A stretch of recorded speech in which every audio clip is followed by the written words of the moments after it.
Wow, and we are live. And I wanted to do the countdown, but I realized no, you can't do 3, 2, 1 countdown before going live and being live at the same time. So we are live, and if you're confused, you should be, because this is actually me, Aleš again, and there's another Bennett with me. We today had a streaming with Raphael Bennett. But now we have, the better not half of Raphael. So both Raphael and Danielle are Bennetts. They are not related. They are both dear friends of mine, and both of them are very invested in personal growth and development and serving the mission of other people. And that's exactly what we're going to be talking about today. Is that right, Danielle? Absolutely. We're going to talk about servant leadership.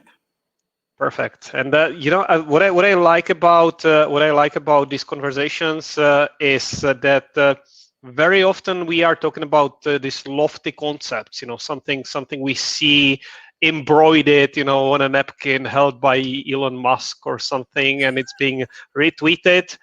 But these are actually concepts that are lived and embodied by daily work of ordinary people like myself, and also some really brilliant people like Danielle. So Danielle, why don't you tell us a little bit about what you do, how you actually get intrigued by the concept, and how can that be translated into normal day-to-day work or tasks? And of course, I'm not going to ask you to tell me all of this in one sentence. We have a bunch of time together. So let's just start with telling us who you are and what servant leadership means to you. Sure.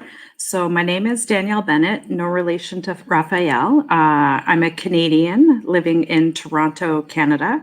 And what I do is I'm actually the first ever registrar of Ontario's newest university.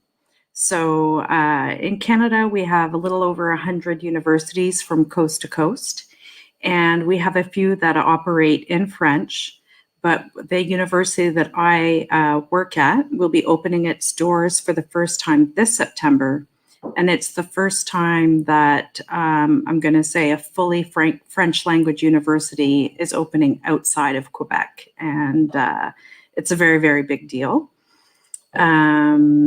For those of you who don't know what a registrar is, it's actually a word that comes from from Latin, and it literally means to maintain the rolls of registration. So to maintain a membership list would be one way of looking at it.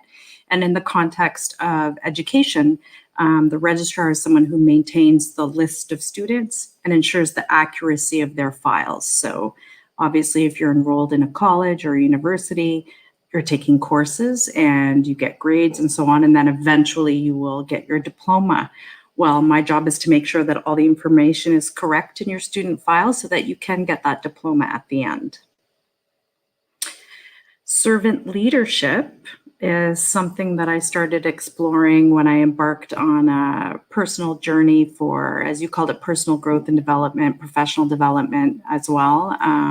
I joined a group called Fearless Mastery, and the role of registrar is very much a leadership role.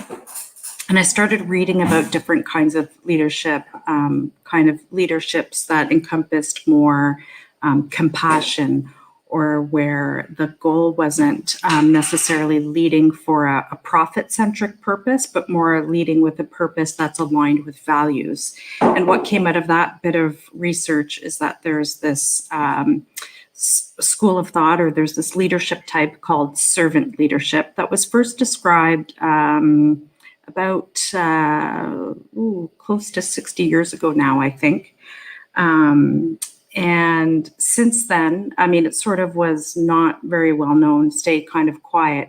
But I would say that in the last 10, 15, even 20 years, it's really seen a resurgence of interest. There's research into it and so on and so forth. And the idea of servant leadership is that, for one, the job I do is in service to my students. So, like I said, I'm not leading to break profit records. I'm not trying to earn dividends. I'm trying to provide, sorry. that's my doorbell. Provide services to my students. So in that way, I'm serving them, but I act as a servant to my team, to my students.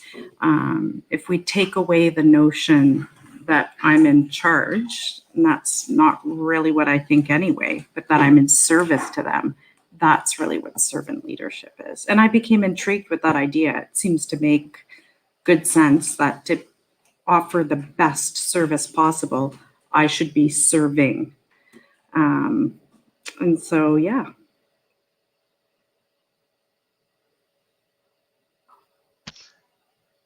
Thank you, Danielle. I think this ties back into what I personally see as the reason why we are doing this and why I'm very interested in these conversations.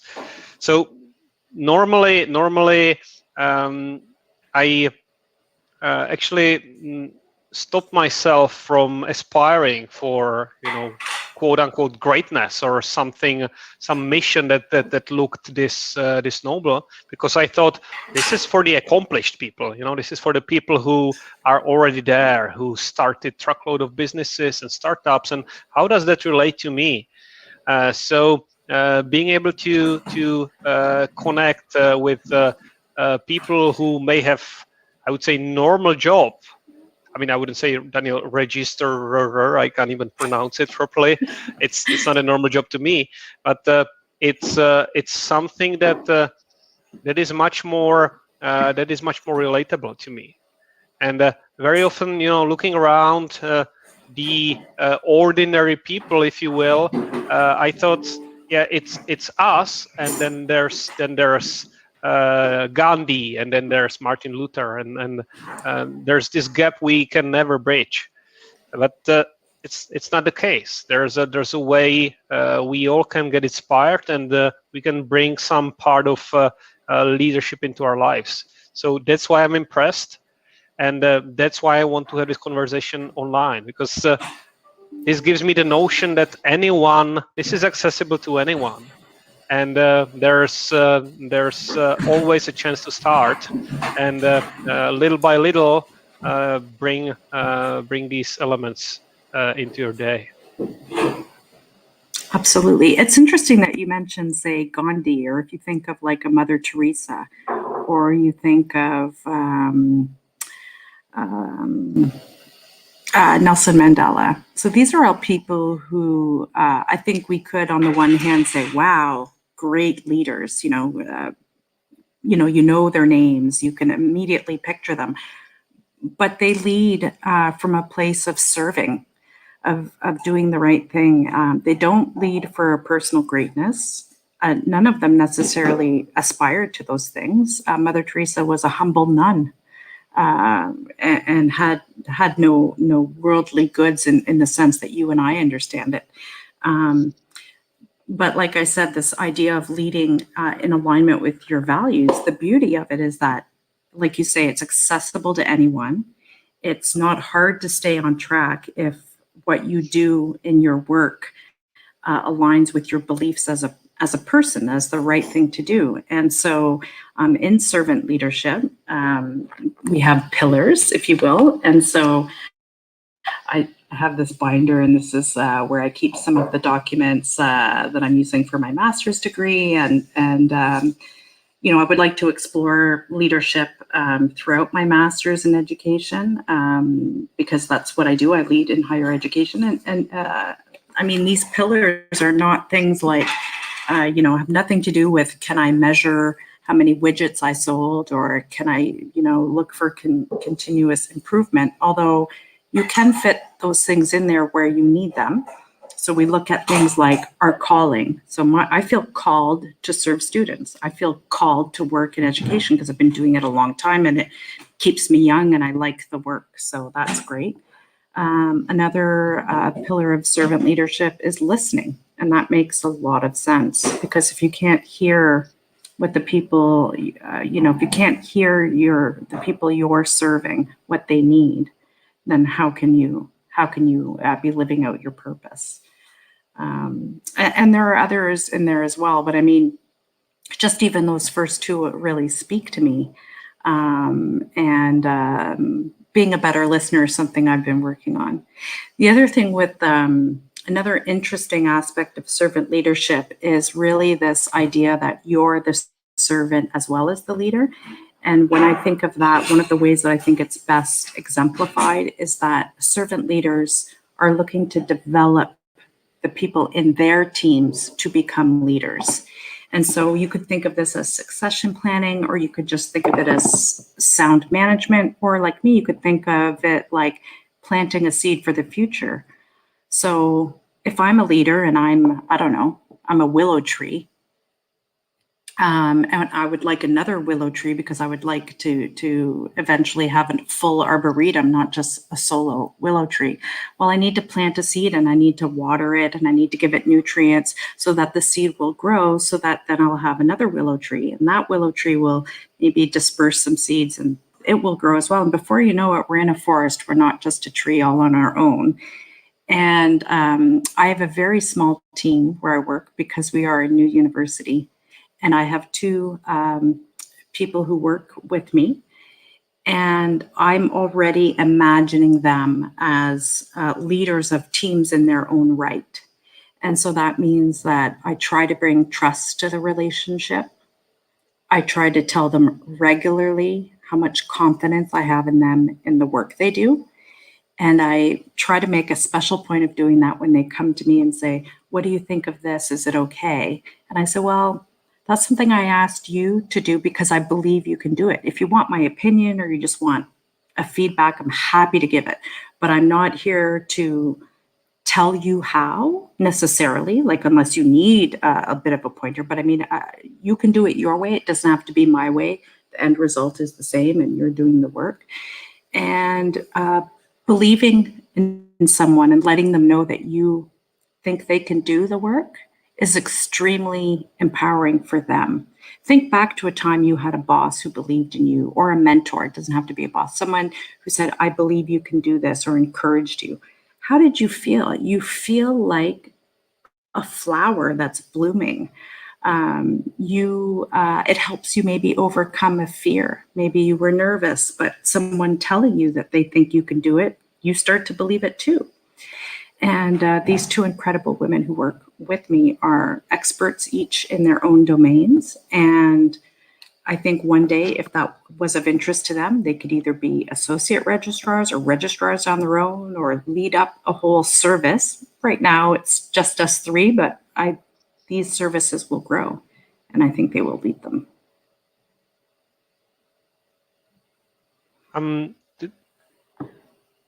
There's a couple of things that comes up for me. So really what you mentioned about what I would call extended trust to other people, like really allowing others to accomplish in their own way, and then becoming authorities in their own right, is something I'm finding sometimes very hard to do.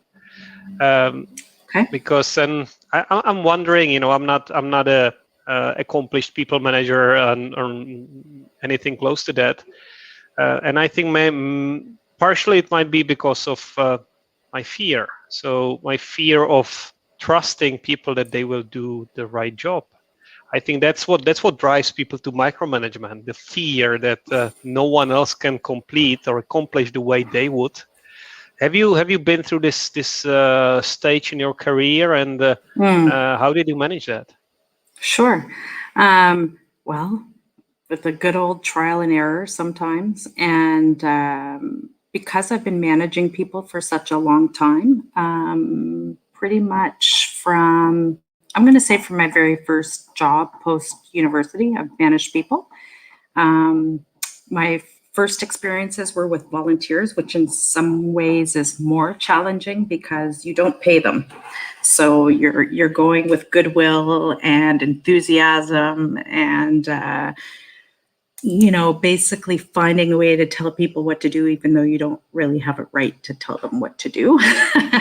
Yeah. In my company, we call it influencing without authority. That's right. So, but as time's gone by, yes, and I have tried the do it my way, or I thought it should be this my way. And I think a few things happen. One is that you realize that it's not going to work in all cases. So people will just literally resist your approaches, your way of doing if it doesn't suit them. It also means that we stifle creativity and stifle an openness to maybe a better solution, an easier solution, a more appropriate solution. If we are already convinced that we know the way, and you say to someone, can you do this, but do it this way, you're not giving them the full breadth of what they might be able to do, which could include like doing it better. So there's that. And then really one of the biggest stumbling blocks was a person that I just really, we just didn't, I would say our personalities didn't click. So from a management employee point of view, it was difficult. It was tough. And I did some work with a coach at that time, actually. And I reframed. And part of it was just the realization that everyone gets up in the morning planning to do the best they can. No one gets up and says, I think today I'll go to work and I'll screw up. No, that's really not really how it works. And so when my coach proposed the idea that this person was probably doing the best she could, and that I was also probably trying to do the best that I could, did we have anything in common? And at the end of the day, what we have in common is serving the student in this. It was also in a higher education. And once I was freed of this idea that she wasn't saying no to be difficult and she didn't want to not do it my way just to be contrary, but rather because she really, in her viewpoint, her way was better than my proposed way, we had a conversation around that. And on her part, there was, so I would say both of us gave a little in that exchange. For my part, it was to say, okay, if you are student-centric, then you are doing it the best way you know how. I can deal with that. And what I asked her to consider was that on her part as well, she'd be willing to delegate some aspects. That it is okay sometimes for failure, whether mine, hers, one of her staff members, because if we don't give people the safety to fail, we are hampering learning. It has to be safe to be sometimes a little unsuccessful, because we learn from that as animals. It literally is. There isn't an animal on the planet that does everything perfectly the first time. It's just not how it works. So yeah, that was something that I came to gradually with time, and it gets better and better. The other thing is I've realized how much, when your team members do a really great job and then people notice, like we can all bask in that glow of accomplishment. It doesn't have to be my accomplishment. It can be hers. And then, or the students, in our case, it's going to trickle right down to them. And that's going to make us feel great, because that's why we do the work we do. So yeah, it comes with time. And it's funny how, having been a micromanager, now you see it in others in a way. And you say, oof, gosh. So yeah, maybe reframing, thinking about the end goal, and then you find you have a point in common. The other thing is, maybe your way is, for some reason, difficult for that person. And if they can get to the finish line or the outcome in a way that they can easily do and successfully do, why not? There's you covered a lot of ground with this. I really started thinking about how this relates to everything we are trying to do at my work, and which is like leadership skills development. There are two books that came to mind immediately. I'm gonna put links in the comments in here. One of them is the book by psychologist David Rock. It's called Quiet Leadership, and I don't know if you're familiar with that one, but the concept is very, very similar. It's really leading from the rear, and listening rather than telling to people what to do, allowing them to come up with their own insights and ways to accomplish. And you actually touched on that point. How can you come up with a solution? How can I enable you to accomplish? And Absolutely. the second one, you mentioned there's a well established concept called psychological safety, which covers the point of learner safety, if you will, allowing people to learn, to fail in a safe environment without the risk of being ridiculed, without the risk of being put down, and without the risk of not getting second chances. It's something that the teams and team leaders need to provide. So both the concept of psychological safety and this let's say coaching approach embodied in the book of Quiet Leadership, they all kind of fall into what you described. I really like it. Thank you. And the thing about, psychological safety or permission to fail or safety of being able to fail is, like anything else in your leadership role, there's going to be times when you can do that and times when maybe not so much. So for example, if an employee is new to a certain task, maybe it's a big task and it has some kind of importance because it affects a lot of people. Let's say they're running a webinar and they've never really done this. There's going to be more coaching and more of a net and more of a telling in that first instance, right? And then as they go, they say, oh, I had this great idea and I heard about this, whatever, new technology, blah, blah, and I would like to try it. Well, they've done one before, the way that you asked and with when they needed to learn. And now they're ready to have you take away some of the safety net and say, yeah, let's try it your way, especially if it's, say, for maybe a smaller impact event. So there's an okayness with it in that case because the impact, the risk is lesser. And then that's exactly, you're letting them grow. The other thing that, there's so many concepts in leadership that I don't think there's any one way that's really, I'm going to call perfect or all encompassing. I think the beauty of having longevity, having a career is like anything else. We get better with age. We learn things along the way. And so probably I'm some kind of a leader who maybe uses a patchwork or a quilt of ideas. So I take some stuff from servant leadership that works. And some of the stuff I do is more like a coaching. And then some of the stuff I do might be more from some other train of thought. And I remember learning about the concept of, employees resting out. Just like the concept of having a new employee or someone who has to learn a new skill.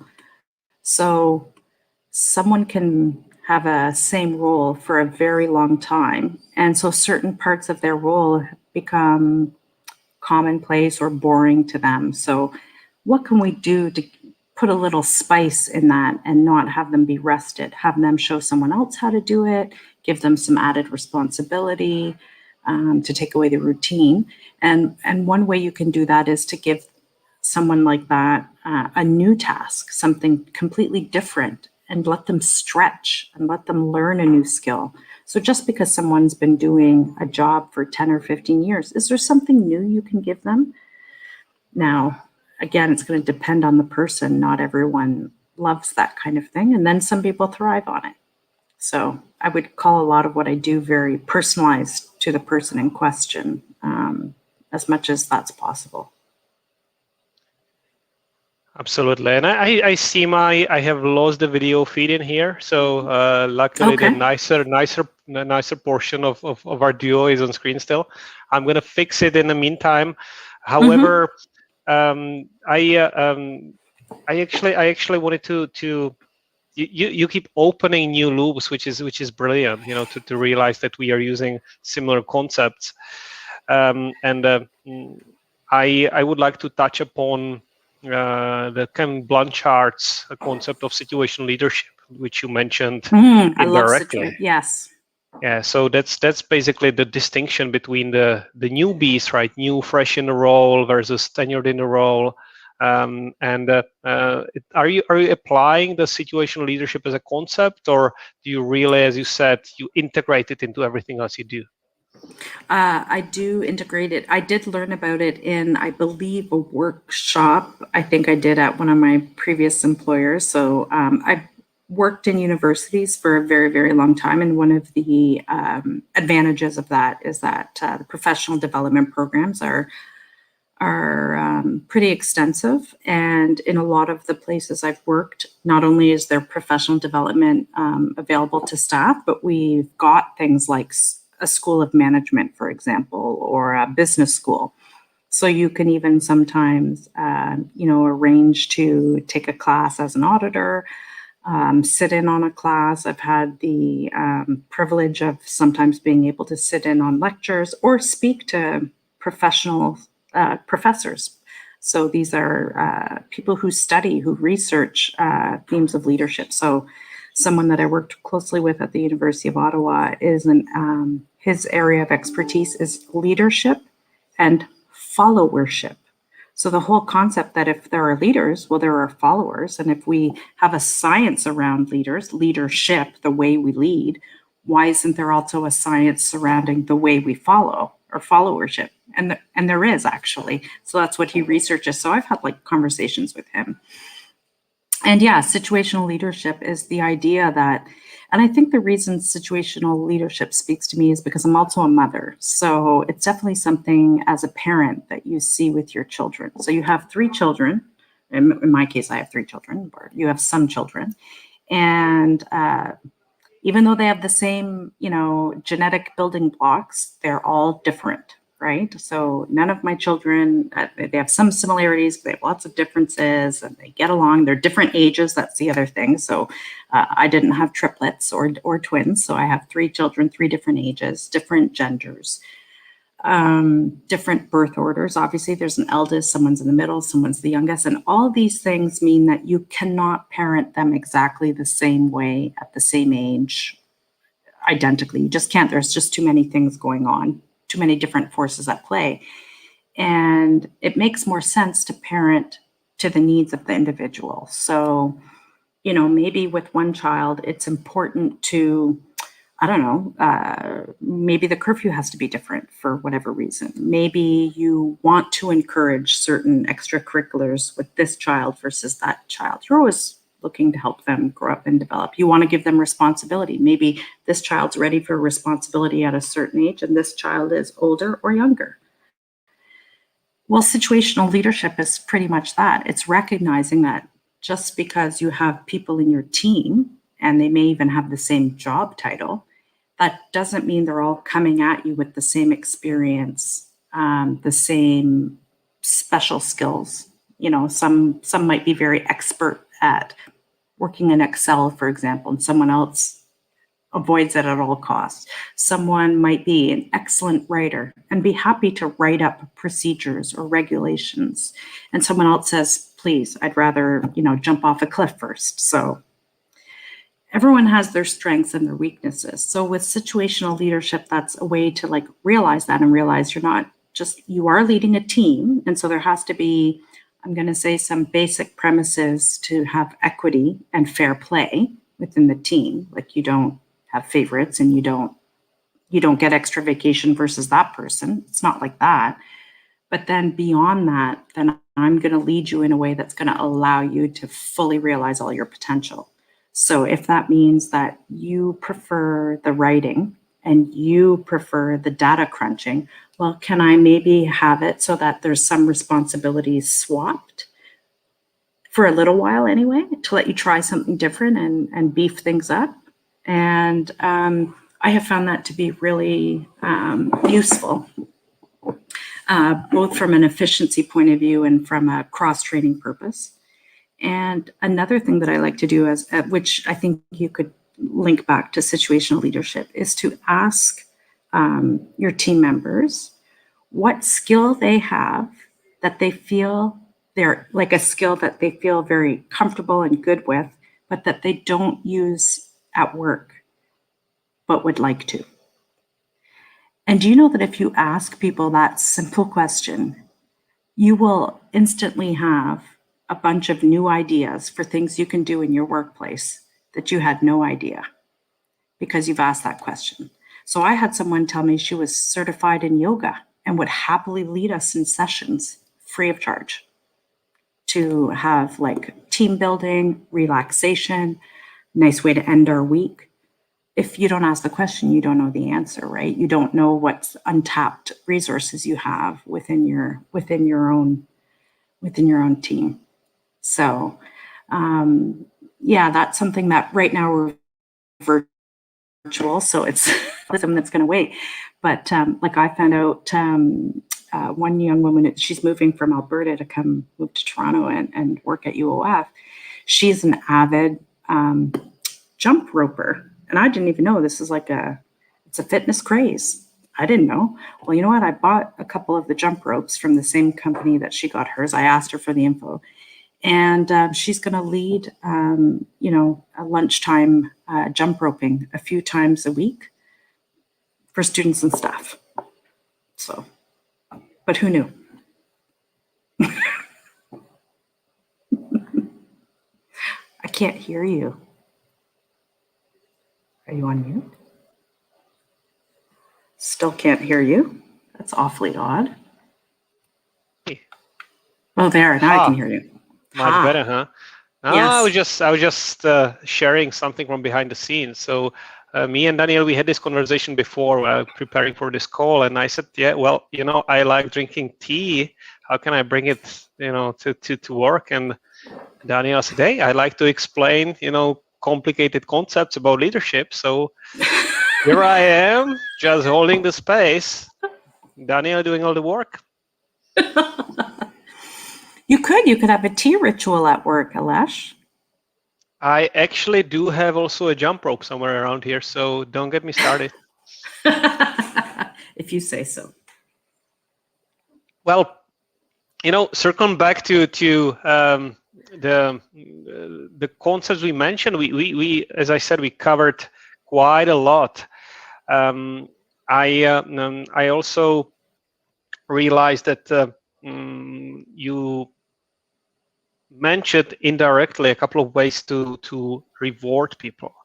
So coming back to the early days when you said you were leading a group of volunteers, Mm-hmm. and you said, "Oh, I couldn't pay them," and I'd like to get back to that because obviously you did pay them, right? But money is just one form of currency, and I understand that as you demonstrated in what you shared, you have a lot of other means in your arsenal to motivate people. So, what other than money could you actually give to people to earn their trust and enable them in delivering? Oh, what a great question. In that circumstance, my volunteers were all students. So all undergraduate students at a university where I worked, where I had studied actually. And so I did reward them just a wee bit, but I would provide a meal. So I would provide, we would order pizza and I'd order wraps and things like that. And so I had them, yeah, exactly. I'd have them get on the phone and call admitted students and just have an authentic conversation with them and say, hey, I'm a student at this school and you've been admitted. Can I answer your questions? But they would get free food out of it. The other thing is that depending where you're at, maybe you can, attest that the person's volunteered some time for you. So depending where they are in life, this can be like really useful on a resume. In Ontario, for example, where I live, young people in high school have to do a certain number of volunteer hours to graduate high school, and they need 40 hours. So you can attest to this, and you normally just sign off that they've done however many hours for you. And so that's a way that you can reward someone. The other thing is the work itself can be a reward in the sense of it can help people do career exploration. So, for example, what if you were thinking of becoming like a recruitment officer in a university? Well, when I had my phonathons, they got to see a lot of the kind of work we do, the kinds of questions we get from our candidates, and it lets them a little bit explore and say, wow, I like this. Or even contrarily, maybe they didn't like it so much, but now they know that about themselves. So, and I think when you like to serve, you can recognize others who like that as well. And really, that's what volunteering is. It's a kind of service to others. And there are lots of benefits for that, like spending time with the elderly, for example, offering companionship and conversation while you're keeping someone from feeling isolated and keeping them stimulated. But at the same time, you're gaining the wisdom of someone who has such great life experiences. I didn't live through a war, but I've sat and chatted with people who have. And how would I learn about that otherwise? It's not the same as reading a book. It's so much more real when they tell you what they went through. So yeah, those are some examples of rewards. I actually think that it's even something more immediate that we can get. So there are all of these. Let me start with where I'm coming from. So I remember, as a teenager, I was like, yeah, I want stuff for myself. I don't care. I don't want to listen to the elderly, and I don't want to, I don't want to do service. But a couple of months ago, I read a book about the way we are affected by generosity as individuals, and it is. I'll find a link for that. This specific book was called Happy Money, and it's called Happy Money: The Science of Smarter Spending, and it basically says that you can draw more joy and more value for yourself by giving gifts or providing services to other people. It just gives you more benefit. And I mean, Danielle, I don't have to explain it to you, because with a family and children, you know how exciting it probably is to give them gifts and kind of live the joy through their joy. So what I wanted to say in a long-winded way, even if you're an absolutely selfish person and only care about your own benefit, providing service is a surprisingly rewarding way and scientifically proven way to have long-term benefit and sense of accomplishment for yourself. Oh, I didn't know that, but it makes complete sense, I think. I mean, that must be where the old expression comes from. It's better to give than to receive. Yeah, of course. And the best way you can get value is being present when the person receiving your help is actually using the service. So being with them, seeing how they benefit, brings the highest sense of accomplishment. The book, I have it now. I would agree. Elizabeth Dunn. I'm going to put it in the comment. Happy Money. So it's not just that I should draw a happy face on all my dollar bills. If I had dollar bills, because I'm Canadian, start there. We have coins.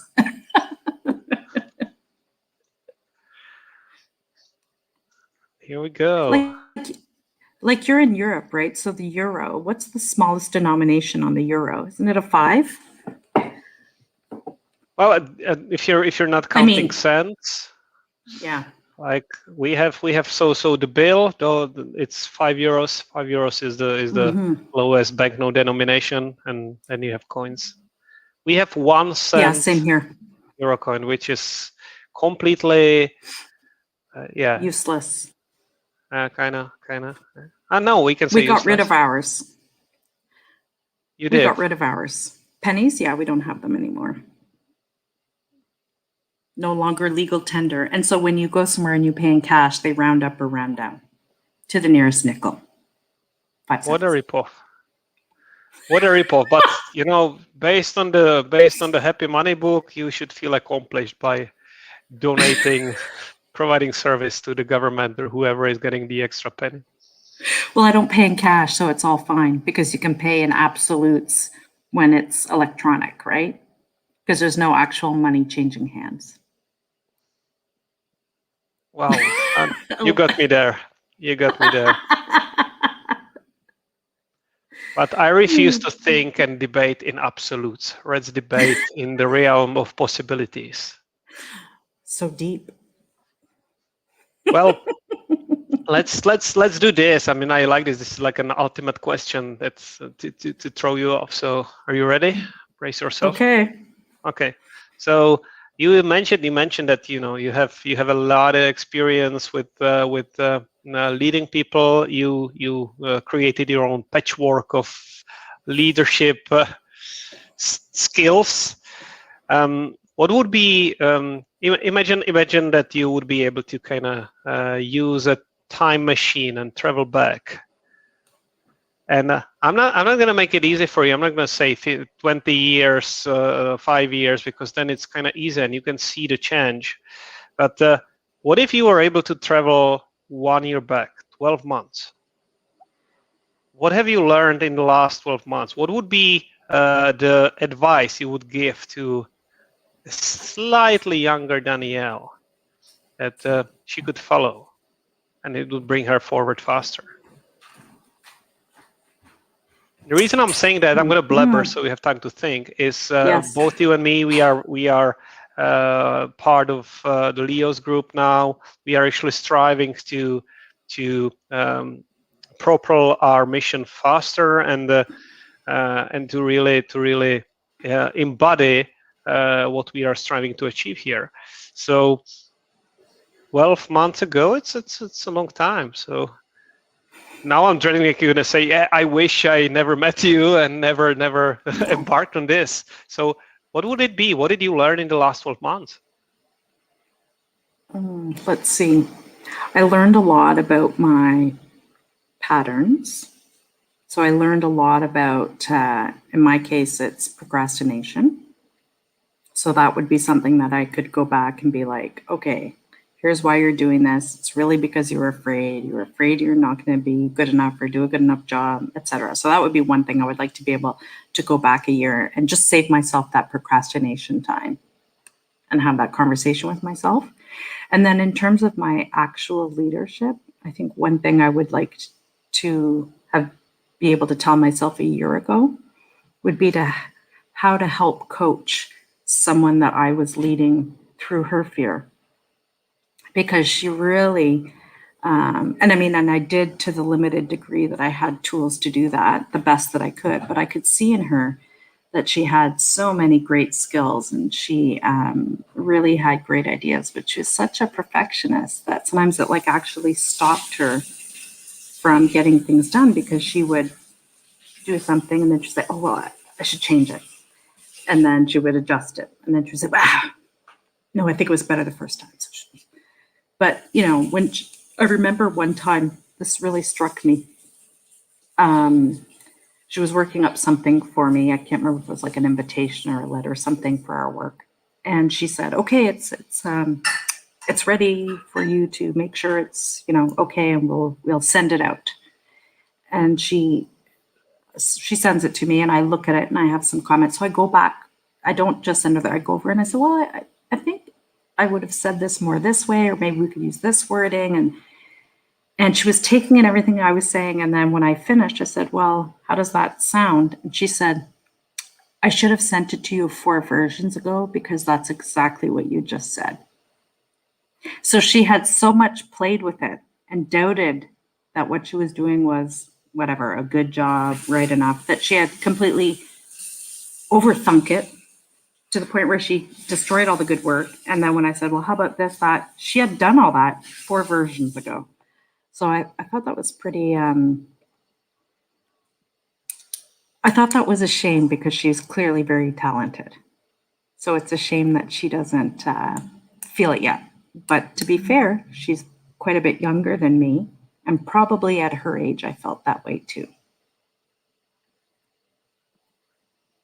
It's very, I think it's a very common problem for a lot of people.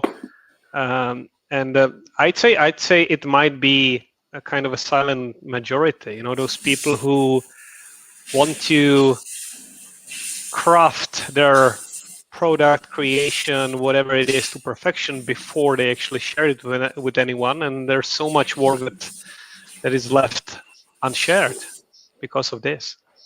It's funny because we had this very conversation with Raphael a while ago, and I was saying that what we are doing right now is my way of dealing with this perfectionism. When I was recording videos and then editing them and then putting them on YouTube, it was never ready. It says, I can adjust this transition in here, and I can prettify this a little bit more. Here I can't. Just press the button and go. Which what I learned in my job, oftentimes what I think is 70% ready is 110 of what my customer or stakeholder wanted. So sharing what I think is a draft is oftentimes ready to deploy product. Hold on to that, because it's very true. I actually had a boss a long time ago who encouraged me to give him things less finished. And what I mean by that is, can't remember how it came up, but anyway, we were discussing, and he said, he said, when I have new employees, so I was new to working with him, he said, that's what I do. He said, when I get good work from them, I let them know that it was good. And then the next time I have something that I want, I say, when can you have it done? And if I say, whatever, in 2 days, he'll go, what about in a day and a half? Because he wants to see what you'll give him if he gives you less time. So in his mind, he's scaling it back. So from 110% to 100 to 95 to 90. And he says, just keep doing that until we get to the point where I say, ooh, this needs more work. And he said, and that's the output I want, because it'll let you do more. Because he said, if your 80% is doing a great job, and the difference between 80 and 110 is negligible, then he said, let's work with the 80, because then I can throw more at you and you can do more, so to speak. You can, use those skills in a much wider form. Because I think we all know that in most work today, there's always more to be done than can realistically be done. We always have things that we leave undone. The importance is that I think if you're, at all good at your job, whatever your job is, you understand which things are the must-dos, if I have time, I'll get to them. And then that would be nice, if there were 5 of me, but there's just me, so probably this will never happen. And maybe you just hang on to that stuff and it's on a list and you hope one day. But basically, this was a boss who awoke in me the idea that we could make time. We could make more time in the limited time that we have in a week or a day or whatever, if we could judge what amount of effort we need to put in to still produce a good result. Yeah, it's very true, and it reminds me actually, the famous Pareto Principle. Like 80% of the results are actually the outcome of 20% of the effort, which someone as myself knows very well, because I am deadline driven, and Yes. I accomplished the thing at the last. I don't even want to say 20%. I don't want to say it here. We're live, but it's if I was able to put in the effort that I'm putting into the last hours before the finish line, if I was able to do like a fraction of it continuously, I would be able to produce results without the need to strive for perfection all the time. That's right. Agreed. It's an interesting one more interesting example, I guess, from my work. What we do in Amazon is we have for larger projects, when we want resources, when we want support, is we write a document like a short paper, and it goes through reviews. of immediate team, then larger team, then it goes to stakeholders. And the colleague of yours you mentioned, the approach of perfection is simply not really possible, because when you're writing this, you need to have data available when people ask questions about it. At the same time, polishing it into perfection and having all the phrases right, it doesn't really help that much, because there are going to be so many reviewers with different opinions, different suggestions. You will always have to rework it. So approaching every piece of work as a draft, while at the same time treating it as good enough to be shared for a review. Absolutely. And imagine the wealth of insights you get from those iterations. Whereas, because with all those different contributions, right, they're bringing something. Like my doorbell. Someone's bringing something, yeah. Maybe it's Amazon bringing you something, Maybe. Magic. What a coincidence. The other thing is on the concept of perfection, I've been known to say this to my staff, especially when I see anxiety about whatever, something, a deadline, a project. I said, can I tell you something? And they're like, what? We don't do open heart surgery here. And they're like, well, I know. Well, what do you mean? Will someone die if this project doesn't go the way you're hoping, wishing? Well, of course not, Danielle. No one's going to die, right? Maybe keep that in mind. Maybe just relax, give yourself a little leeway. Because at the end of the day, we're not carrying around the heart and hooking it up. And, would we be disappointed? Sure. Would we like it to go better? Sure. But at the end of the day, I don't deal very often in life or death. So again, just a little perspective shift. And then sometimes just that little bit of a relief and release can let someone do the best work that they can do. No, I like it. I think it relates to the idea of self. I can't say it's French. Self-grandeur. This idea of I'm the most yes, important self-grandeur. person. Sure. Without me, everything will collapse.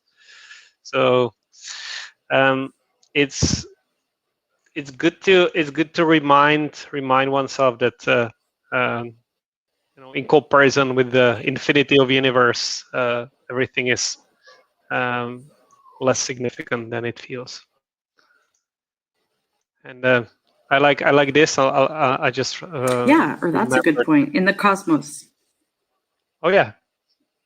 Do you know the Ben Sanders rule number 6? Just need to put it in there. No. You're gonna love this. So it's the Ben Sanders book, The Art of Possibility. That actually Leo shared it with us later, or someone else in the group. Yes. And he said rule number 6: don't take yourself so goddamn seriously. The question is, what are the other rules? There are no other rules. Just number 6. I love it. I love it. Oh, well, this has been such a great conversation, Alesh. I like to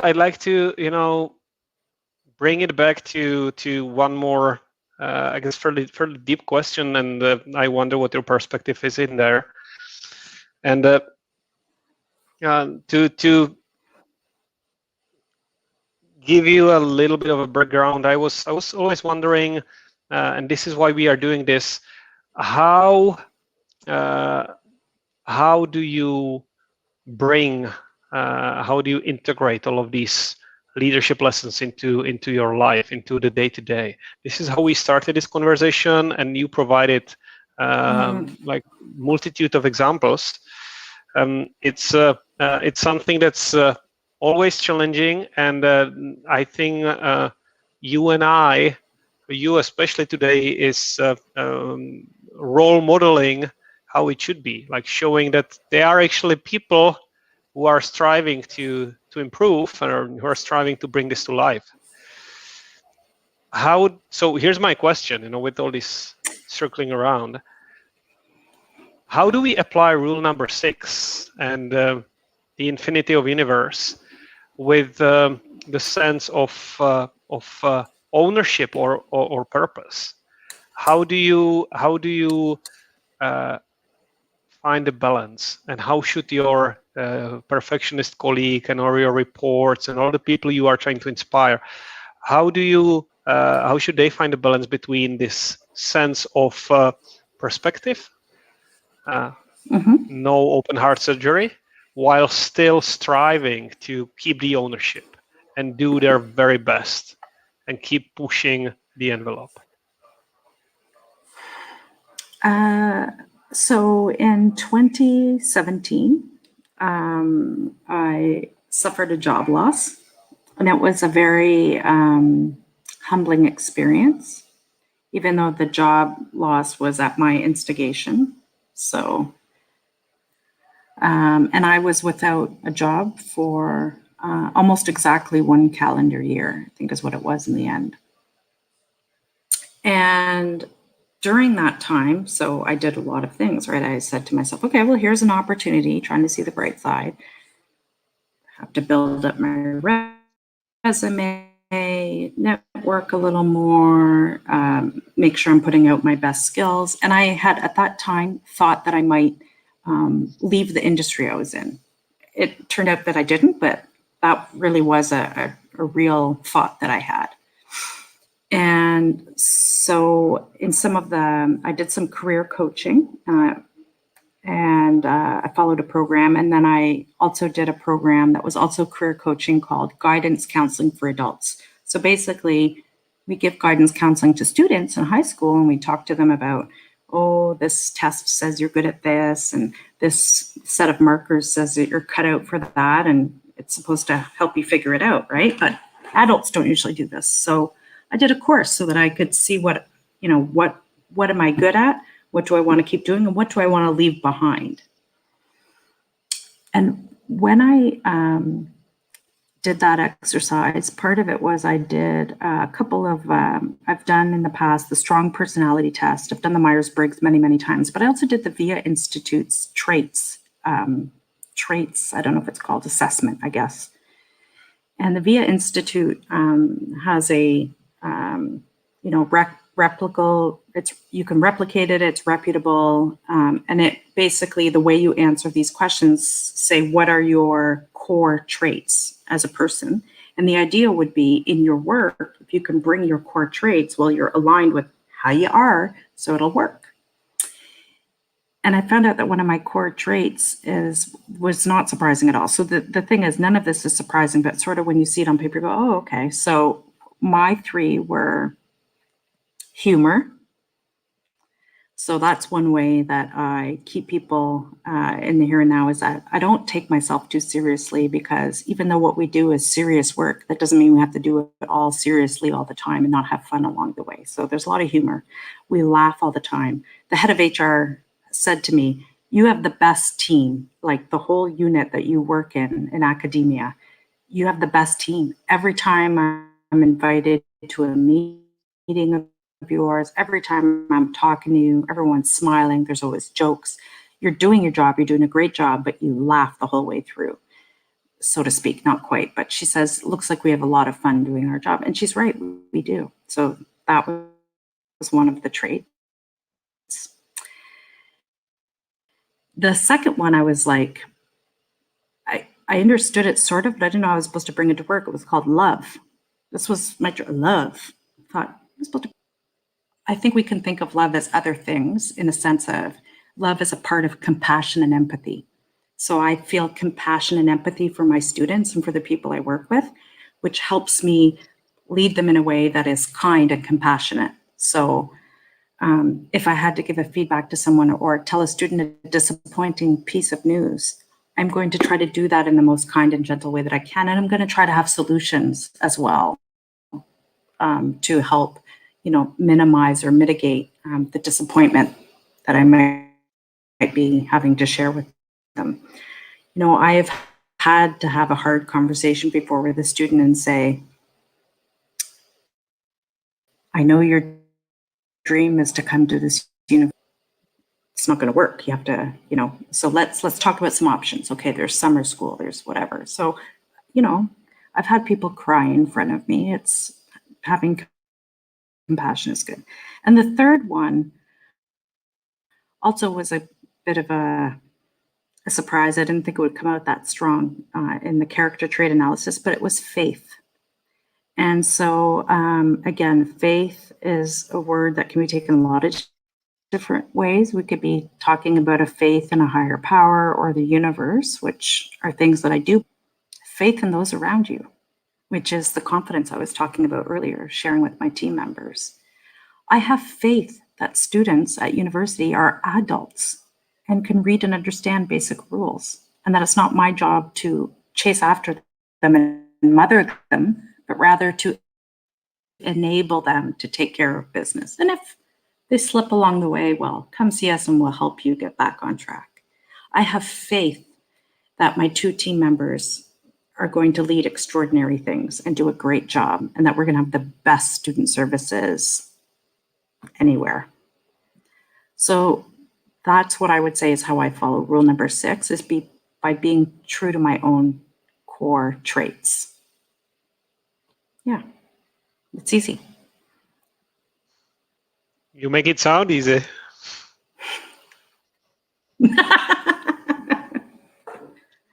Well, I'm a trained professional.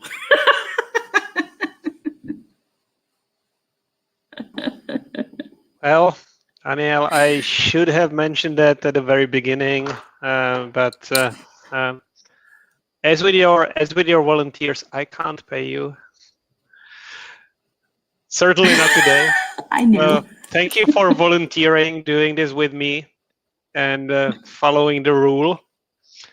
And thanks to everybody who is watching this live. And this is going to be on YouTube and Facebook and Twitch and everywhere. So, Danielle, you are famous now, and I'm hoping we're gonna do this again because there are so many topics, and I think we can dive a little deeper into some of them in the future. So, thanks a lot. Thank you so much for having me, Alesh. Amazing. Talk soon. Bye, everybody. Have a great day.